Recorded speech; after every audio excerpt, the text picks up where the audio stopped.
Well, thank you for coming. My name is Matt McCaw. I'm the spokesperson for Greater Idaho, and I want to thank Representative Breese-Iverson and Representative Ehardt for joining us today, along with some others who can't be here. We had a lot of good conversation today about where the movement is at currently, where we need to go next, and what needs to happen to keep this discussion moving forward. So thank you both for being here, and the people of Eastern Oregon appreciate you coming to hear what they're asking their elected leaders to look into. In Oregon, I represent the center of Oregon, rural community, and surrounding me, there's been 12 counties that have voted to take this conversation forward. I've clearly heard from my constituents, and I am here today because they've asked me to have this conversation. And I am very pleased to be here with a representative from Idaho, who has also heard from her constituents that they'd like us to have this conversation. We just need to listen to the people that brought us to this elected position. Well, as everyone knows, I have been fascinated with this particular conversation from the very beginning. As important as this conversation is to Idaho and Oregon, this conversation is being followed by the entire United States, because we have a lot of other states who are in the same situation and are wanting to do something very similar to that which we're trying to do here. And as I said in the very beginning, when it was first proposed, why not have the conversation? Why not? When Idaho over the past couple of years had been the fastest growing state percentage-wise for a couple of years, with everybody moving in, and we're used to those wide open spaces, why wouldn't we want to have a conversation that would allow us to bring in a lot more land? Why wouldn't we want to have a conversation that would allow us to increase our opportunity with minerals, meaning, whether timber, minerals, the resources, water? Why wouldn't we want to have that conversation? And then on top of all of it, we've got so many like-minded people who share Idaho values, especially those old-fashioned traditional values. Why wouldn't we want to have that conversation? So I am here to continue to do that which I said I was doing in the very beginning, which is let's have that conversation. This is something that's highly important to a lot of people. It makes sense to me, and I'm ready to continue to move forward with the conversation.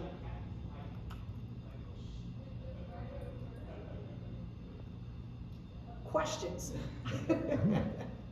I'll take the first swing. Representative Ehardt, part of the reason you're having this conversation today is the resolution that was passed by the Idaho House expressing interest in this.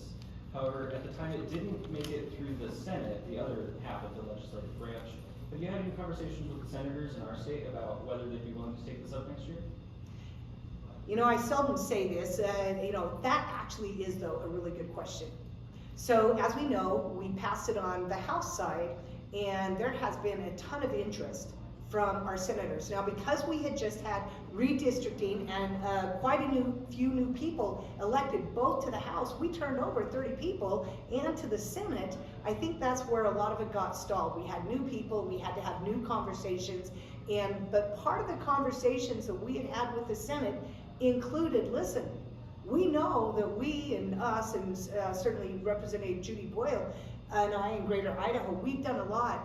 We need Oregon to do a little bit here. And so that had been some of the holdback. And so that's why we're particularly appreciative that Representative Iverson is willing to come to the table and, engage in these conversations.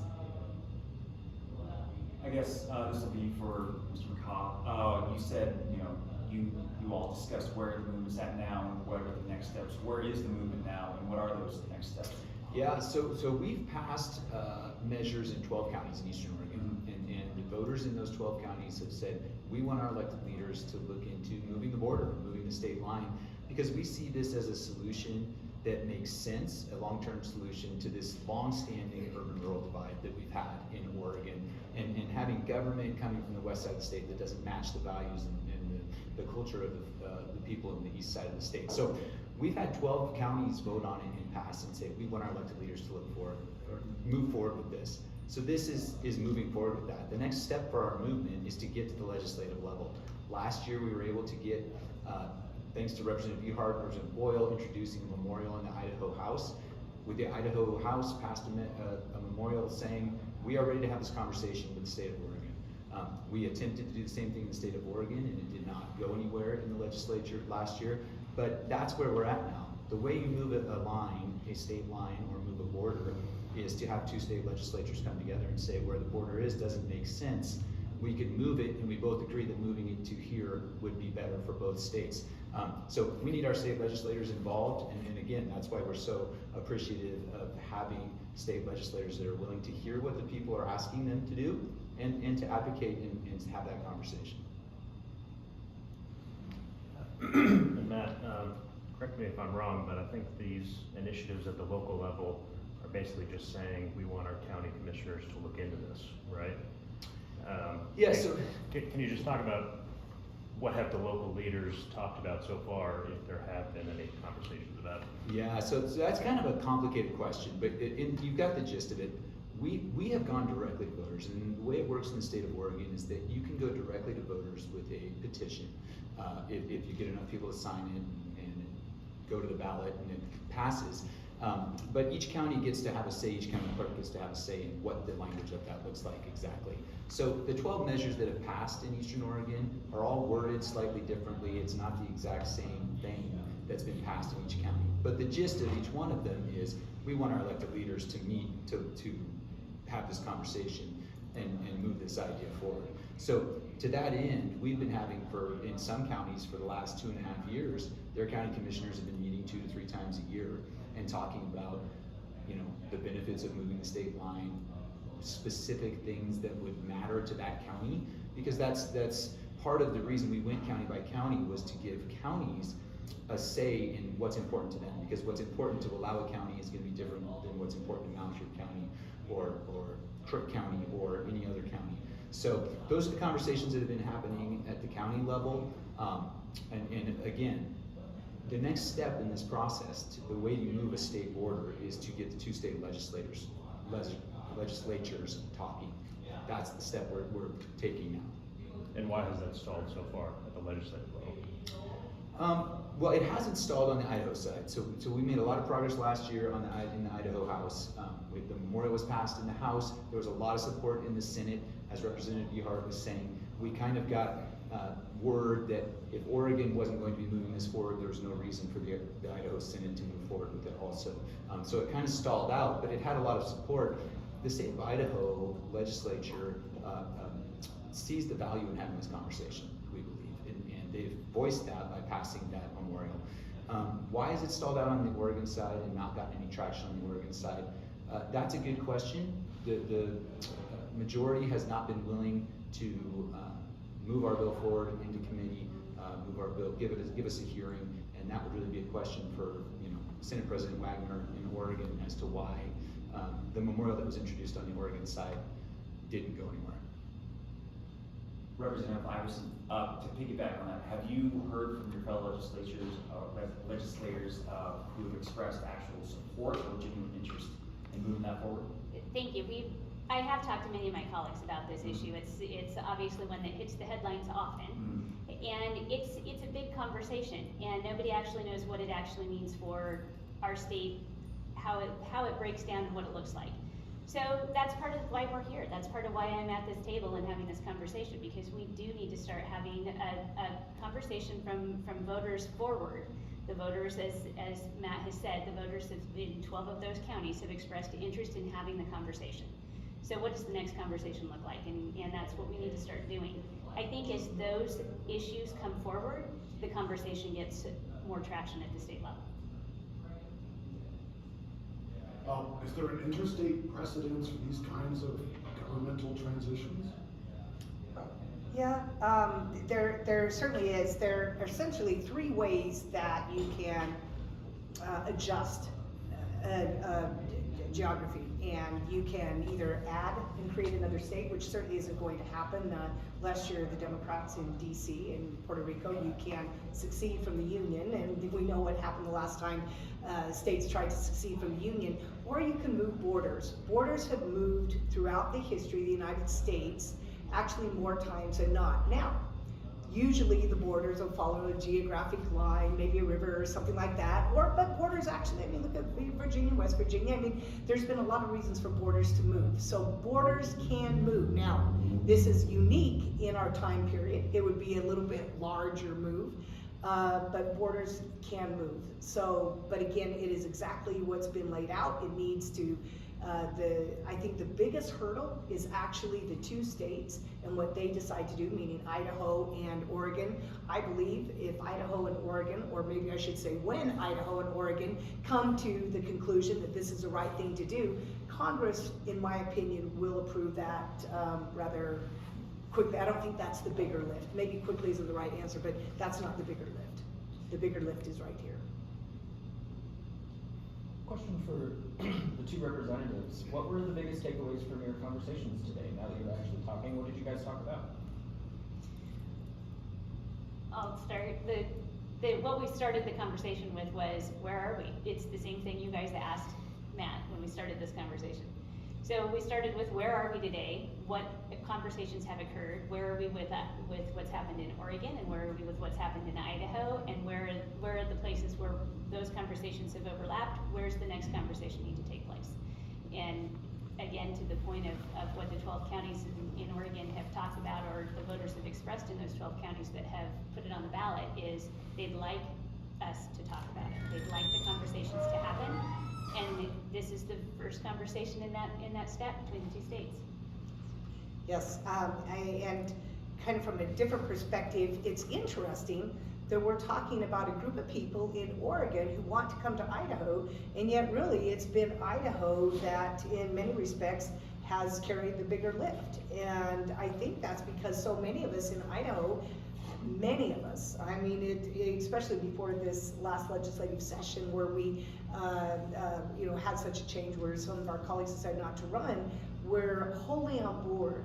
And so, we've certainly seen what the counties have done. And then even in 2021, myself as the chairman of the Energy, Environment, and Technology Committee, in combination with my Senate colleague, Senator Chairman Steve Vick, hosted a joint House-Senate hearing and invited Greater Idaho to come. And I think that movement itself also gave and lent legitimacy to this movement. So we are very interested. I think when you have a group of people, we know that constitutionally, we're allowed to seek redress from our government.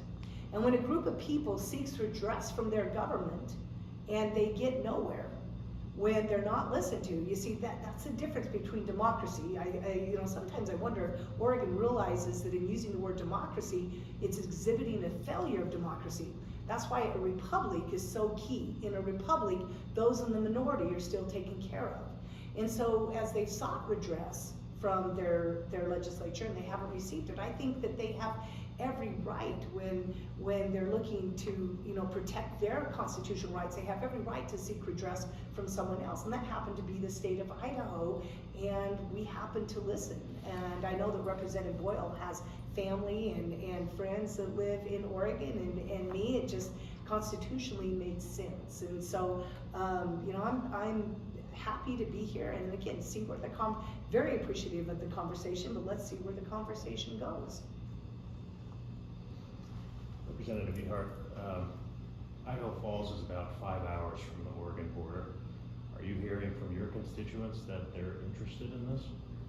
Yes, I am hearing from obviously some. I think one of the bigger problems is continuing to educate. We all need to do that, and that's something with those who don't quite understand. As we fill them in, then I think it helps, because people actually say, we don't want any more Oregonians moving here. That's because it's so crowded. Idaho Falls is experiencing, we've got traffic like I was born and raised there. We didn't have traffic.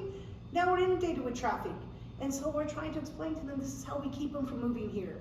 We just add them in and keep them in their homes so they quit moving here. So, but as we have this conversation and as we continue to explain, people are like, okay, and when they realize it's not going to cost us anything, that, I wouldn't do anything when I say cost us anything, Idaho is not going to be hurt by this. Idaho continues to benefit, and I believe that Oregon benefits. So I think we need to keep having the conversations, but in the very beginning, when the Greater Idaho wanted to poll, Idaho, and we're in the very beginning, I'm like, no, we can't poll Idaho. They don't even know what's going on. No, we're gonna poll Idaho. Why are we polling Idaho? So they polled Idaho, and the polling numbers were, I was astounded by the polling numbers. What were the first polling numbers? It was 50, 61 to 30, I believe. I mean, favor of- in favor. And they didn't even know what was going on. I mean, they knew a little bit. Now as we continue to educate, it's like, okay, this makes sense. So in answer to the question, yes, and the more educated they get, the more on board they are. Representative Iverson, as Matt referenced, there doesn't seem to be much interest from the majority party in your legislature in taking this forward. What are the conversations like within the minority caucus? Well, as I mentioned earlier, there's been a lot of conversations, there's been headlines about it, so that's gonna create the conversation. And the reality is that as that conversation happens, what we continue to point out is there's a reason that this conversation is happening. It's because the voters and the constituents that we represent don't like what's happening in Oregon with the leadership and the legislature right now. They want a different representation. They want to be heard. They don't feel their voice is being heard. So let's let their voice be heard. And that is the bigger conversation that happens inside of my party. And if we could flip the state and have a different leadership, we'd have a whole holistic different conversation, and you just never know how that might work out. But meanwhile, Oregon deserves to be heard. All Oregonians deserve to be heard. And this is a way to catch the attention of the leadership.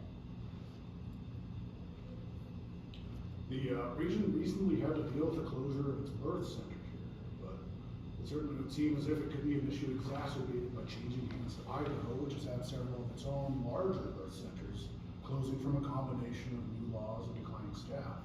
How would you address those concerns with voters? With declining staff? Yes. No. But anyway, you was probably addressing that to you. I would suggest that across all industries, workforce is an issue right now, and I believe that the nuance of the question you're asking is it's part of what we're having conversations about. What does it look like when we start talking about the services that Oregonians get versus the services that Idahoans get?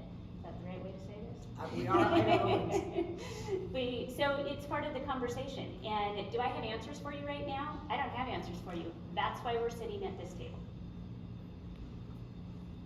Have any of those discussions been more big picture, more like the logistical, I guess, Mount Everest you have to climb to transfer all those, however many hundreds of thousands to 1 million Oregonians as Idaho residents? You want millions of us? Do we want that? I thought we were just talking about, a couple hundred, but no, I'm kidding. I think the reality of that comment is, or that question is, nobody actually knows what this looks like, and that is part of what we're having this conversation about. The reality of what we've talked about today is there's less than 400,000 people that are actually being discussed, and what does that look like for the lands? Well, how much of that is, what cities are included in that? Where does the line go? All of those things are things that they're not laid out right now, and that's where the conversations have to start. And we need to look at the local level. We need to hear what the folks my constituents are talking about, what the neighboring communities are asking for, and start to address it from that level. Yeah, I think sometimes as this is going on, we can't have conversation. We can't have answers till we have conversations, and you really can't. And so that's why we're appreciative of this first conversation, and I hope it's also reciprocated.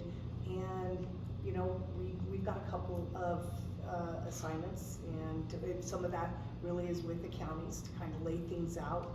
Maybe their top 5, because each county is different, right? They have their own uniqueness, and if they were to bring that to the table, and as Representative Iverson has said, then see where there's overlap, and maybe reach out.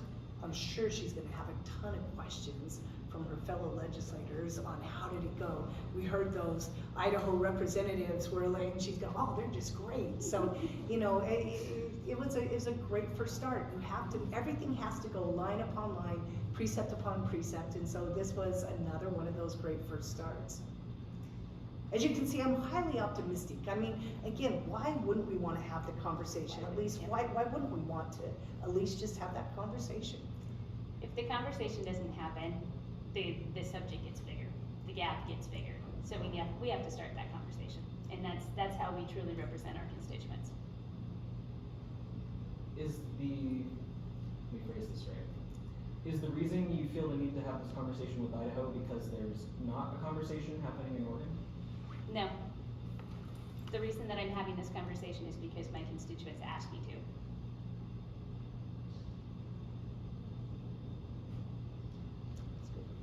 Representative Ehardt, Yes. I just want to throw a hypothetical at you. Okay, we'll see how hypothetical it is. If the people of Boise and the people of Ketchup, Sun Valley, decided they were no longer being represented by the legislature and decided they wanted to join Oregon, what would your reaction to that be? Well, it physically would be possible because they've been in an enclave, so that would be my first reaction, hypothetically. But the problem we see here is we've hit a point where a group of people are enacting laws that are so antithetical to the Constitution and to supporting a way of life that it is the Oregonians who are seeking redress. I would like to think that we are still able to have conversations with each other in Idaho, and I hope that we continue to do so. And you know, with Boise and Sun Valley, heck, we wouldn't want to lose them anyway. We love Boise State. No, I'm kidding. But no, you know, but no, seriously, it is probably key to anything is being able to keep the conversation open and to listen. And when you, again, when you completely begin to pass laws that are antithetical and impossible for a group of people to continue in their way of life, farming, ranching, when some of these people, like the representative next to me, they're sixth generation. You know, I said, I've been saying I'm fifth generation Idaho, and I think I just found out I'm also sixth generation. That matters. You know, you have a vested interest and you don't want to lose your land. You know, so you'd rather stay on your land and become an Idahoan than stay on your land and lose it just to be an Oregonian.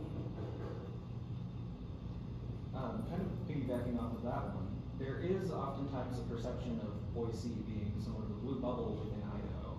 Sure.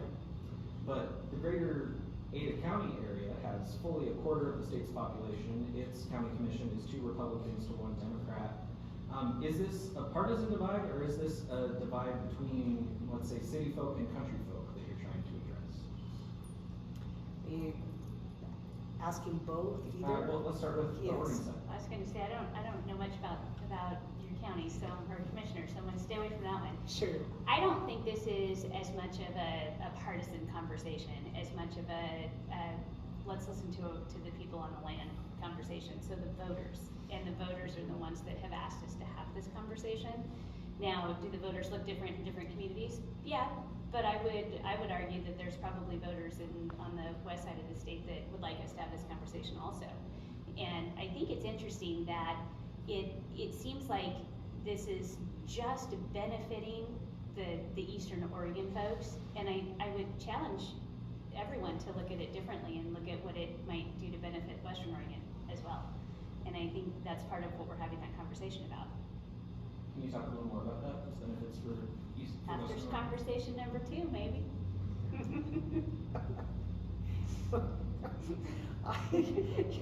I'm afraid I forgot the question. You're welcome. Well, Representative, oftentimes Idaho is seen as a red state and Oregon is seen as a blue state, but a lot of the leaders in Idaho are from the rapidly urbanizing Ada County. Would moving these rural Oregonians into Idaho really fix the problem they're trying to get addressed? You know, I think so. I mean, I recall now, yes, I would also like to think that this doesn't have to be another one of those political issues. I see it in many respects, even constitutionally, but when a people doesn't feel heard and ignored, and again, you know, you'd have to look at some of the policies that are being passed in urban, you know, Portland, and some of their values their values are greatly different from, you know, the Eastern Oregon, and you would, you know, most of the land mass, obviously, in Idaho is similar to what we're looking at here.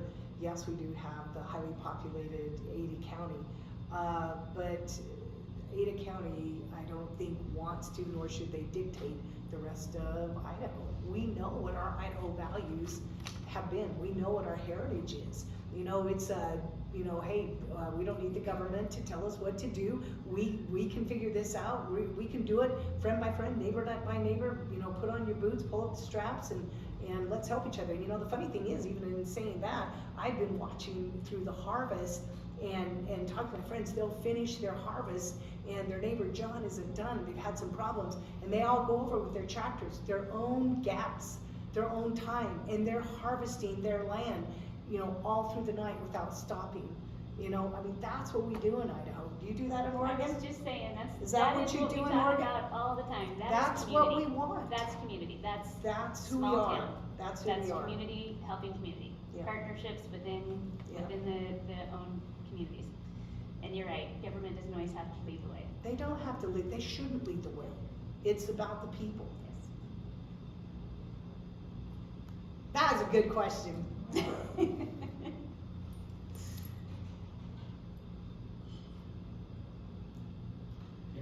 So I think if there's an end to it, I'll tell you that I'm excited that Idaho wants us. You know, it is 100% a conversation worth having, and I think you'd be a great addition to Idaho. Now, on the fun part, let's not forget the fun part to all of this. If and when this happens, I believe Idaho, or do we have to have the other two? I believe Idaho becomes like the third largest state in the union. Now that's kind of fun, you know, just below Texas and Alaska. Now that's not the motivating factor. I'm just saying. No, it's not let's what say Idaho that's wants us. but we're just throwing a little bit of fun into the conversation as we end. Yes. Are there perhaps benefits or programs that are comparable to Oregon's current health plan? Well, Oregon's current health plan, especially the direction they're going, I believe is a little bit antithetical to ours, but you know, obviously that's always in the eye of the viewer, but Oregon appears to be going to, you know, just, what do you call it, the, not one-sided, yeah, single pay, and that's something we're sure fighting to keep from going. We want to be able to choose our doctor, you know, still have a say in our health care, so I guess that kind of falls a little bit under that freedom side. So that's still us. And I think it's important to remember too, people in Eastern Oregon tend to vote very conservatively and primarily have not voted for a lot of the programs that they have in place over them. Those were laws that were passed from the west side of the state that the east side of the state didn't ever want in the first place. So when you talk about losing things like you know, certain social programs or whatever, Eastern Oregonians know what they stand to lose or gain, and they're still voting overwhelmingly to want to move forward and look into this as a solution. Are there perhaps any protections that you have discussed before, as far as people might have a lot more difficulty up and relocating to get that health plan in a continuous fashion?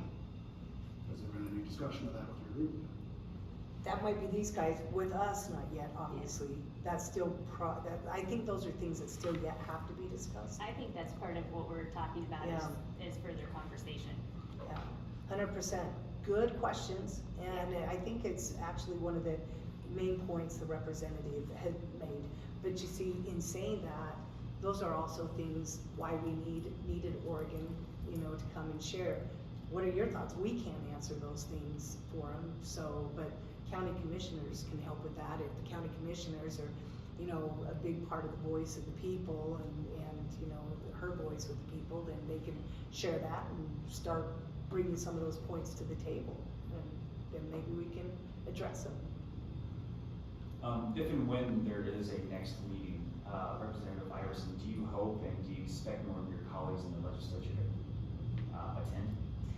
Well, I'd love to have more of my colleagues be part of these conversations, but let's not forget how vast Oregon currently is, and it is difficult to get schedules and miles traveled all aligned.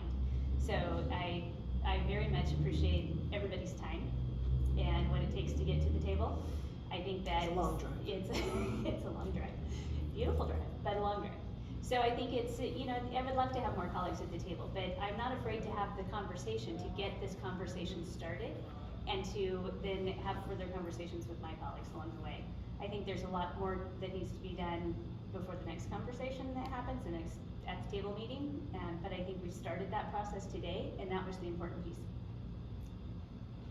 Just because concerns for perhaps the labor class in this case would be to address at least the minimum wage differences here. We're looking at a nearly 50% cut, jumping over to Idaho, for example.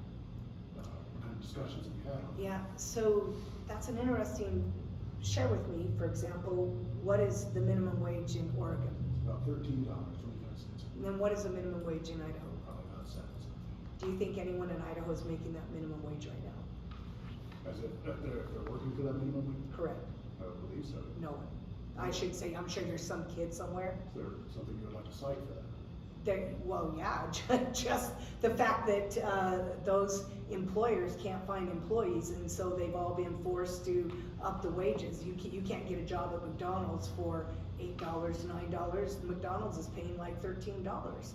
So no one's paying minimum wage. I say that, and somebody probably is, right? I mean, tell me, no one's, I mean, you're in Idaho, I mean, that's not it's hard to find workers, so you're paying big money anymore. Far bigger than what you would have thought that you would have paid for a job such as fast food. And again, part of the reason why we need to have these conversations, because while there's things that look like they're a really big division, that big gap between minimum wage, when we start talking about what is the actual wage being paid in these communities and what is the cost of living in these communities, what does that look like if things start to shift off both sides? These conversations that you're having this week are happening against the backdrop of the House in DC having trouble selecting a speaker. Would opening up the idea of these state borders, if Idaho and Oregon's border moved, and then let's say, I don't know, New Mexico and Arizona decided to move their border, what sort of effects do you think that would have on our national political conversations? I think it will have an effect. It's going to, that's why this conversation is so important. There are other states, as I stated earlier, that are looking to do the very same thing. People, because it's driven by the people, you know, it's not driven by the states. And the people are upset. They're upset both at the state level, and they're certainly upset at the federal level. And so any of this, exactly how, we don't know precisely, but it absolutely is going to have an effect because it captures the attention of whether it's your own personal congressman or everyone else, and it's already captured the attention of the nation because people are upset. And if they are forced to live under a regime that has become more tyrannical and antithetical to constitutional values, take New Mexico. You know, we're not going to let you. You know, we're not going to support the Second Amendment. Really, that's the highest law of the land. She doesn't have the right to usurp that as governor, but she's done that. Those are the kind of things that have people upset. You know, the former governor of Virginia. Yeah, you don't have a say over your children. Oh, really? You're now gone, and we'll get Youngkin, and we'll get people in there who are going to listen to us. You know, what's happening in California? They haven't been able to change that, so what are they doing? Moving. So yes, the people are upset, and they're going to be heard. And it's conversations like this, and even moving borders, that keep the peace, to be honest. It also reminds everyone at the table, and not just this table, but the bigger table, that we need to listen to the voters. We need to listen to the people who put us in these elected positions, and remember that we represent them. Thank you, guys. I do have to say something in case there's No. anybody out there wondering. Every bit of this trip has been personally paid for by me. Not even out of my campaign. At least somebody wants to say, what? Yeah, just personally paid for by me. I don't know about you. I'm paying for my trip. No receipts to turn in, folks. And it's a long drive. So, yeah. And this didn't take away from any legislative duties, it took away Are these from all my, disclaimers? it took away from my What do you guys do to your job. legislators? Is this the disclaimer status? This is a disclaimer status, just to be sure, because inevitably somebody says, I don't want state money being used, it's not, so. Okay. On that note, thank you everybody for coming. Thank you.